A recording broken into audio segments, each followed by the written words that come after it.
I, 27, female, have an older sister named Sheila who I absolutely despise. She is the reason why I'm even on Reddit today to ask if what I have decided is right or wrong. You see, Sheila is the eldest in my family, and she was not a planned baby, and our parents had her when they were still in college. As a result, she had to spend the first 2 years more around our grandparents who were helping our parents take care of her. Our parents did visit her as much as they could while still working hard to graduate. When they finally graduated, our parents decided to get married to each other, and this is when Sheila started to live with them. I guess this is why she is extremely clingy and wants attention from them all the time. However, Sheila spent 3 years being the center of our parents' world until my mother got pregnant with me. From the moment I was born, Sheila has despised me. My earliest memories are of her trying to push me away if I ever tried to crawl towards her or even pull my hair until I started crying loudly in pain. Our parents would always try to console me, saying that this was normal sibling stuff and that every older sibling takes some time to adjust. But Sheila never changed over the years. If anything, she became even worse. She would loudly scream at me as a kid every time I would try to have a conversation with her. In many instances, she has tried to lock me in multiple times to prevent me from going up to our parents. I would keep banging on the door or crying until one of our parents would come and rescue me.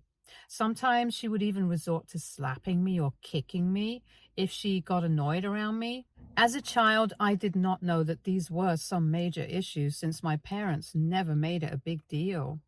I always thought maybe eventually my big sister would warm up to me one day. The moment that truly changed my perspective on her happened one afternoon when she asked me to play ball with her while our dad was at work and our mom was taking a nap. Being taller, she had a clear advantage, but instead of playing fair, she kept throwing the ball directly at my face. I repeatedly asked her to stop, but she just smiled and continued. Eventually, the ball struck me hard, and I felt warm liquid trickling down my face. My nose was bleeding, and the pain was intense. Tears welled up in my eyes as I struggled to hold back the pain. As I attempted to retreat back into the house with blood staining my shirt, Sheila chased after me and halted me in my tracks. She insisted that I couldn't tell our parents what had happened and demanded that I fabricate a story about falling face first onto the ground. Despite my agony, she refused to let me seek help from Mom until I agreed to her terms. I did lie to our parents, but thankfully, Dad had CCTV installed everywhere around the house and he checked the footage. Our parents were shocked to see how Sheila had repeatedly hit me with the ball.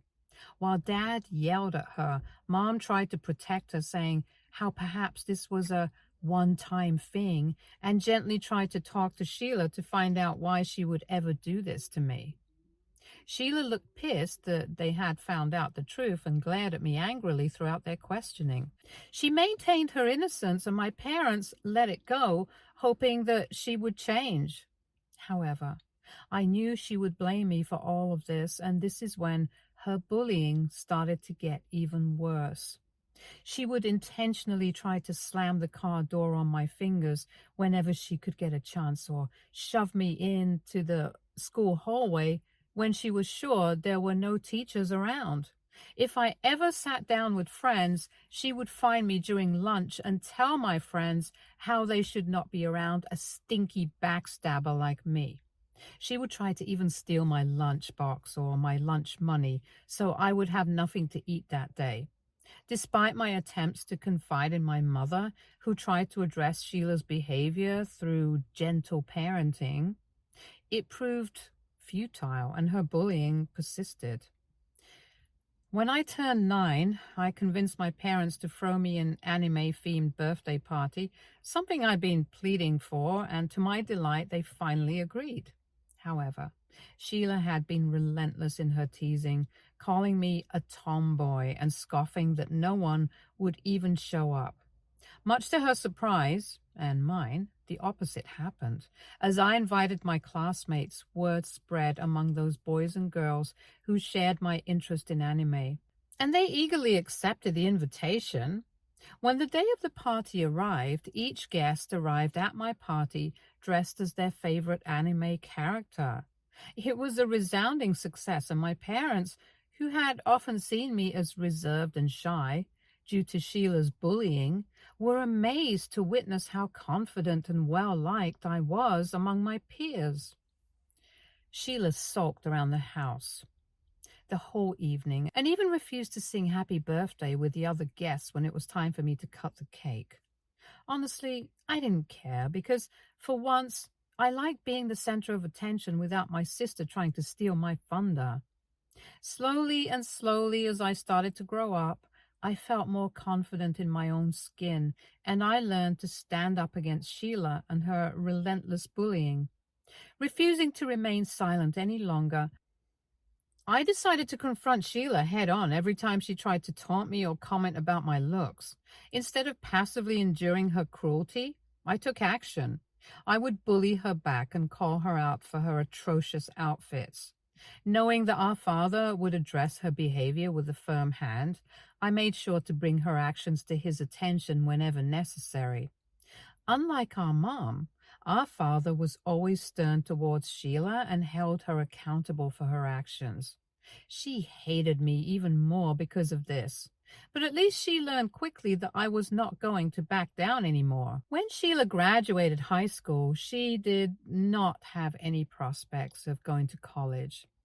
She told our parents how she wanted to take a gap year, which led to a lot of arguments since our parents wanted her to first get a college degree. Dad even told her how she could travel if she wanted to during her college breaks, but Sheila was adamant. Our parents begrudgingly agreed to her demands. However, this gap year for Sheila has turned into several years. In the first year, our parents paid for all her trips as she backpacked across Europe and had a good time. When the year came to an end, Dad tried to talk to her again about college, but Sheila refused all communication, so Dad told her that she was on her own from then on and that he would not finance her trips anymore. She tried to rope in our mother for support, but Dad did not relent this time. At one point, Sheila told us how she wanted to become a digital nomad so she could keep traveling. However, that failed miserably because every job required a basic college degree. Left with few options, she reluctantly turned to volunteer work, which provided her with lodging and occasional meals. While our parents couldn't hide their disappointment in her choices, they never really interfered in her decision. The only reason they were disappointed was because Sheila would constantly complain about how difficult her life was, yet do nothing to change it. Meanwhile, unlike Sheila, I was good at studies. Math and science were easy for me, and my grades were excellent. Even before graduating, I received attendance to my dream university along with partial scholarship. My parents couldn't have been prouder of my achievements, and news of my success prompted our relatives to urge them to throw a celebration in my honor. I think this decision of theirs was not well received by Sheila, who kept calling my mother and complaining to her about how they were more partial towards me. She felt my parents were trying to celebrate my success on her face and that I was indirectly taunting her since she could not get into any college. Honestly, I didn't even want her to show up if she still had such hatred for me, but Mom clearly missed her considering Sheila hadn't been home in over 5 months.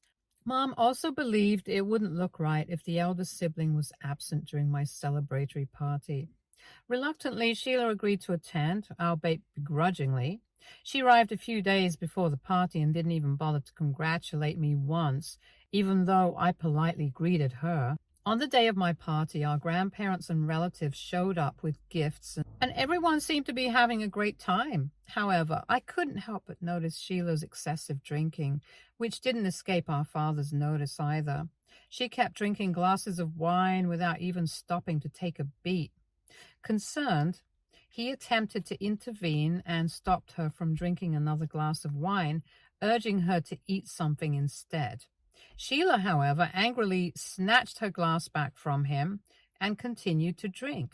Some of the relatives did look at her with concern. Later, our grandfather clinked his glass to get everybody's attention as he wanted to give a toast. He started his speech by first mentioning how he and everyone present was so proud of both of me and Sheila, and that they were all happy to see the both of us doing what made us happy. He congratulated me on my scholarship and told me how he could wait to visit me in college, which made everyone smile. Hearing this, Sheila started to snort in the middle of her drinking, which made my grandfather stop in the middle of his speech.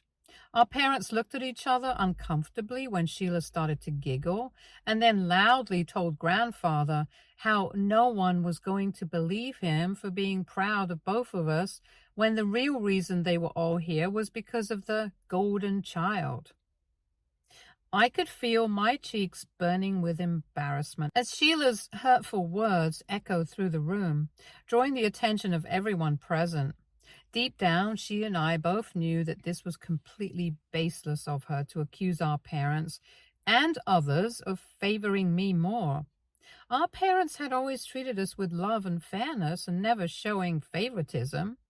In fact, if anything, our mother had a special bond with Sheila since she was the eldest. We were always allowed to make our own life decisions. She had chosen to not go to college all on her own, and just because I had worked hard to get accepted with a scholarship, she was now trying to tear me down. I felt tears well up in my eyes as she kept loudly complaining about how everyone had shown up to support me with gifts, but no one supported her or helped her with her finances, which could have allowed her to travel to even more countries. She even said how our parents should have never had 2 children if they didn't really want to take care of one, and how our dad wasn't sending her any more money. At this point, my dad got up to walk towards her so he could stop her from embarrassing herself any further and escort her out, but our grandfather was clearly pissed from hearing her words. He is always very soft-spoken, but for the first time, I heard him raise his voice on her. He reminded her how much our parents had to work hard to establish themselves when they had her during their college years, and how if they never wanted her, they could have easily had that option. He berated her for trying to turn this happy occasion into something ugly, and that if she was really jealous of her little sister, then this was an issue within herself that only she could resolve. Sheila, visibly shaken by our grandfather's words, retreated from the party in tears, with our mother following close behind to offer her comfort. Later, our parents tried their best to get Sheila to talk to us, but she never did, nor did she ever apologize for her outburst. I soon moved out of my home into my college dorm. While I focused on settling down at college and trying to make new friends, Sheila lived with our parents with no plans for her future. She would drink and party all night with a few people she knew around town. Dad wanted her to at least get a part-time job and even helped make a resume for her so she could start applying in various places, but she hardly took any serious interest in finding a job. Even when she did apply, she was rarely selected for an interview. During this time, I didn't know much about what was going on back at home since I was hundreds of miles away, but I did know that our parents were always worried about Sheila. One night, I woke up to my parents calling me frantically from the hospital. At first, I thought something had happened to them, but they assured me that they were fine, but that Sheila had been in a car crash. It turns out that she was drinking and driving and she had hit someone's fence. Luckily, no one was hurt because of this. She was not arrested. However, Dad had to pay for all the damages that she had caused. Even insurance refused to take care of the damages of the car since she was under the influence. Hence, it's justified to say that Dad was pissed and wanted her out of their house as soon as possible. Sheila kept trying to play the victim card, yet again, telling them how she was going through things mentally and that at the end of the day, she didn't really hurt anybody. My dad told her that she had two choices. Either she could start going for therapy, apply for jobs, earn and save up money while living with them, or she could go do whatever it is that she wanted somewhere else, since he was done. Sheila argued back that he had no right to try to control her life when he and Mom never controlled mine. She again tried to bring up how she was always treated differently than me. Long story short, Dad kicked her out as soon as she was discharged from the hospital. Sheila tried to contact our grandparents and relatives for help, asking them if she could move in with them instead, but they all knew about her recent troubles and were unwilling to take any responsibility for her. Surprisingly, in a few days, she even gave me a call asking for money. I had a few $1,000s saved up since I had a part-time job during high school, so despite how badly she had treated me in the past, I decided to help her out. I could not bear letting my sister couch surf with her friends, so I transferred whatever money I could, hoping that she would make wiser decisions and that it would somehow repair our relationship. Well, not surprisingly, she used that money to booze and party with her friends instead of finding accommodation for herself. I saw her Snapchat story and tried to text her about it, thinking we could have a sane adult conversation about it, but she decided to block me instead. I was so pissed at how she just used me whenever she wanted to that I was done with her manipulative behavior. I realized that if she wanted to continue being an irresponsible, immature person, then there was nothing that I could do to save her anymore. Sheila did try to reach out to our parents whenever she was in desperate need of money, but even Mom had enough of her at this point and would ignore her calls since we all knew how she was going to be using the money. For the next 3 years, we hardly heard from her. Although both of our parents missed her, they hoped that she could eventually find her own footing in this world and turn her life around. During my 4th year of college, I received an unexpected call from Sheila, who had not contacted me for so many years. I did feel a bit of hesitation about picking up her call, but decided to, just in case she was in some real danger. However, Sheila sounded excited as she asked me how I had been and what I had been up to lately. The most frustrating thing about having a conversation with Sheila is the way she acts and talks so nonchalantly as if the past is all forgiven. I awkwardly brought up the fact that she had blocked me for years, but she dismissed it, claiming to have forgiven me for my past mistakes and wanting to start afresh. I had no idea as to what exactly she had forgiven me for, but before I could ask further, she opened up to me about how she had met someone last year. I asked her who he was, and she started gushing about how he was the dreamiest guy she had ever met and that she wanted us to meet him. She asked me if I would be free for dinner that weekend so I could visit our hometown where our parents could also meet this mystery guy. Knowing better than to trust Sheila at this time, I told her that I wasn't sure and that I would get back to her on that. However, she kept insisting, telling me how it would not be a proper family reunion without me. She also had a conversation with our parents, who were surprised by how happy and excited she sounded. It's safe to say we were all curious to meet her after so many years. So after talking to our parents, I decided to take an overnight bus back to my hometown that Friday night so I could attend lunch with Sheila. On the day we had lunch, Sheila introduced her new man, Jack, to all of us. They looked healthy and happy. Sheila told us how she had a job in a marketing firm which paid her quite well. This is where she met Jack. Their chemistry was evident, and I couldn't help but feel genuinely happy for my sister.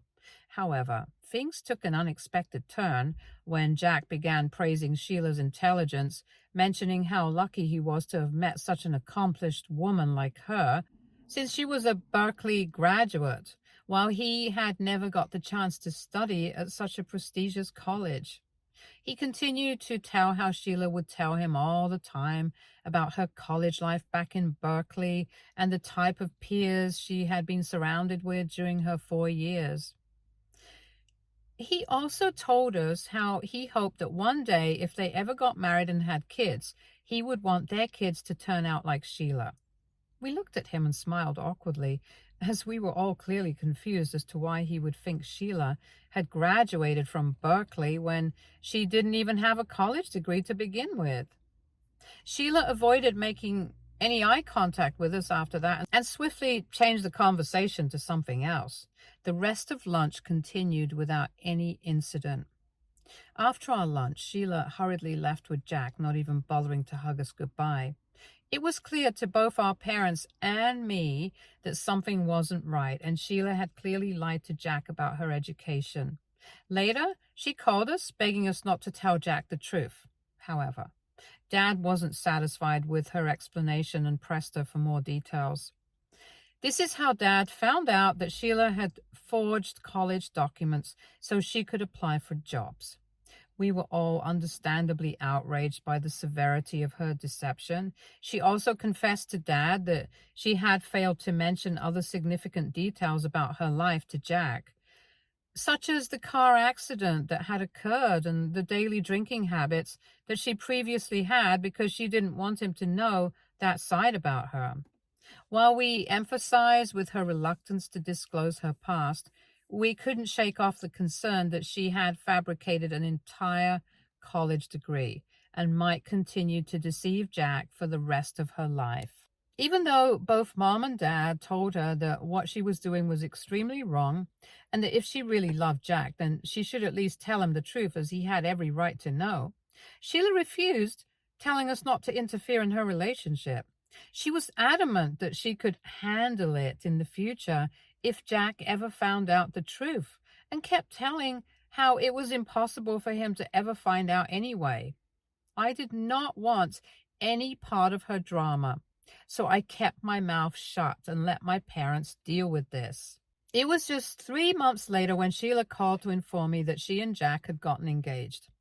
I asked her if she thought they were moving a bit too fast, and since it had just been a year since they had gotten into a relationship, but Sheila laughed at me. She told me that I would not know anything about engagement or marriage since I had not met the right guy yet, as she had.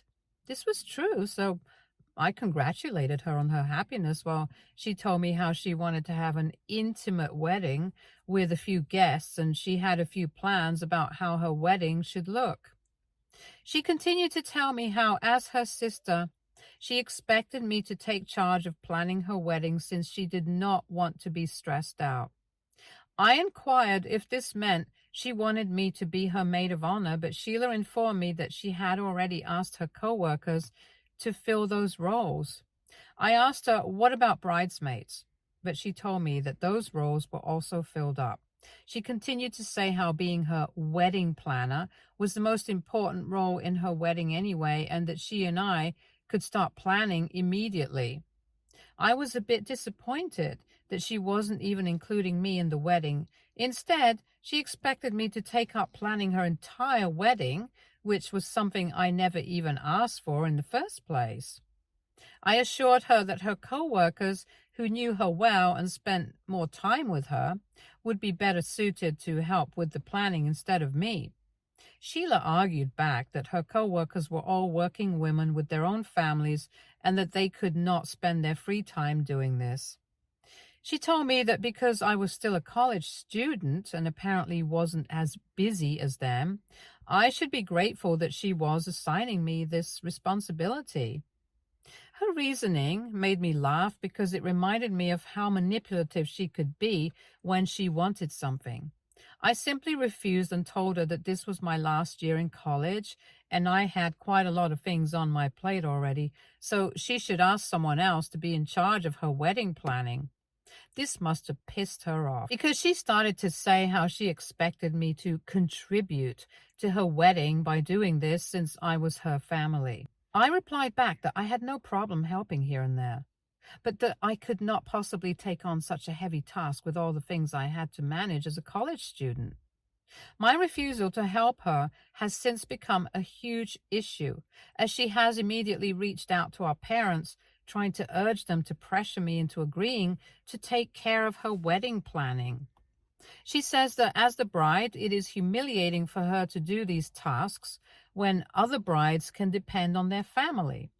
When our parents tried to compromise and told her that maybe she could pay me for the hours, as being a wedding planner is not easy, I would have to come up with the wedding theme and guest seating chart, contact the caterers, and help her find the perfect venue, while also working hard for my college. But Sheila refused, telling them that no sister would ever ask to get paid for such menial tasks, and that I was just being selfish as usual.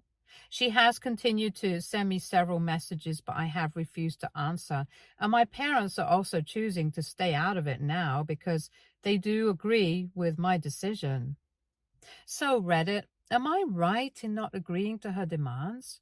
If you had a sister like Sheila, would you ever help her plan her wedding, even though she has done absolutely nothing for me in my entire life, but expects me to just drop everything and help her out?